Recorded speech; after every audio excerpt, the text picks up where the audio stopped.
იდეალური დედლიფტის შესასრულებლად მიყევი ამ საფეხურებს. დადექი ისე, როგორც დადგებოდი ვერტიკალური ნახტომის შესასრულებლად. ფეხები თეძოების სიგანეზე, კერფებით ოდნავ გარეთ. ღერძი უნდა იყოს წვიმებისგან რამოდენიმე სანტიმეტრით მოშორებული. ადამიანების უმეტესობისთვის ეს მოაქცევს ღერძს ზუსტად ტერფის შუა ნაწილზე. ამ პოზიციაში რჩება ღერძი სრული მოძრაობისას. ტერფები გაატრიალე გარეთ 10 გრადუსით მაინც. შეიძლება მეტითაც. მეორე, მოჭიდება. სწორ პოზიციაში დადგომის შემდეგ ხელები მოჭიდე ღერძს. ცერა თითებით გარშემო, ფეხებთან ახლოს, მაგრამ იმდენად ახლოს არა, რომ აწევის დროს ფეხებს ეხახუნებოდეს. მოჭიდებისთვის მოიხარე წელში. გამართული ფეხებით, მუხლების მოხრის ან თეძოების დაშვების გარეშე. ამ ეტაპზე და შემდეგაც ძალიან მნიშვნელოვანია, რომ არ გაამოძრაო ღერძი. პირველ ნაბიჯზე ყველაფერი გააკეთე იმისთვის, რომ ღერძი მოგექცია ზუსტად ტერფების შუა ნაწილზე. ღერძის გამოძრავებით ახლა ან შემდეგ ნაბიჯზე გააუქმებ პირველ ნაბიჯს. მესამე, მუხლები წინ. მოჭიდებული ხელებით მოხარე მუხლები და გაწიე წინ, სანამ წვივები ღერძს შეეხება. არ გაამოძრაო ღერძი. ახლა გაწიე მუხლები განზე, სანამ შეეხებიან ნიდაყვებს და ტერფების პარალელურად იქნებიან. დაიმახსოვრე. არ დაადაბლო თეძოები. არ გაამოძრაო ღერძი. მეოთხე, კერდი ზევით. ეს იქნება ყველაზე რთული ნაბიჯი უმეტესობისთვის.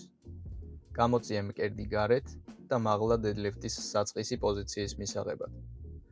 მოჭიდებული ხელებით ამოატრიალე გულმკერდი ზევით, სანამ ზედა ზურგი და შემდეგ წელი ბოლომდე არ გასწორდება და დაიჭიმება. შეხედე იატაკს 4 მეტრით წინ, რათა კისერმა დაიკავოს ნორმალური ანატომიური პოზიცია. ამ პოზიციის შენარჩუნება რთული იქნება, ბარძაყის უკანა კუნთების დაჭიმულობის გამო.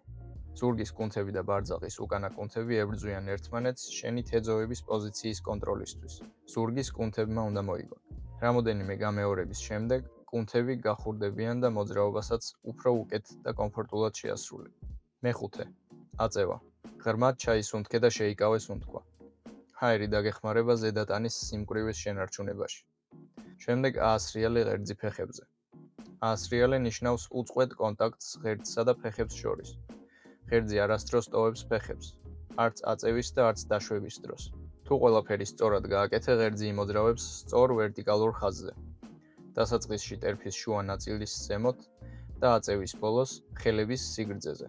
კერდით ზევით, მუხლები და თეძოები გაშლილი, ხერხემალი ნორმალურ ანატომიურ პოზიციაში და მხრები უკან. დაშვება ხდება აწევის საწინააღმდეგო მოძრაობით. ღერძის დასაშვებად ჯერ მოხარე თეძოები და მუხლები.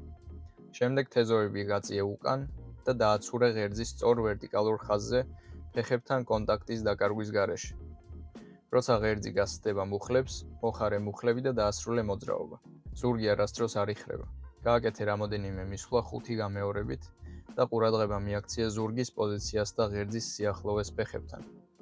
როცა იგრძნობ, რომ მოძრაობას საკმარისად კარგად აკეთებ, ნელ-ნელა გაზარდე წონა, სანამ მეტი საწევაში ეჭვი შეგეპარება. დღეისთვის სულ ეს არის. დალაიქე და გამოიწერე არხი მეტი ინფორმაციული ვიდეოსთვის.